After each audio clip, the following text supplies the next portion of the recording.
just dealing with the owner.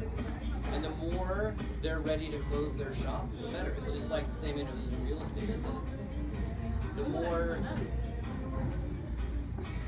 desperate the guy or the gal is trying to get rid of it, the more opportunity there is. And to your point, so many of these business owners, they still have the passion for it. They just know they're getting old. They can't run it. They're getting a little tired. They're like, oh crap, I want to be able to go to the beach once in a while. And I haven't gone to the beach in a long time, but now how do I get there?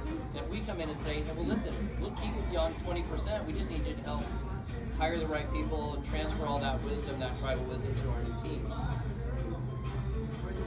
To some extent, I think it's easier than buying real estate. And much like in real estate, the thing I would say in real estate that saves, well, in business buying, one of the things you can do is set up its own corporation and run everything in that corporation. It limits your own liability.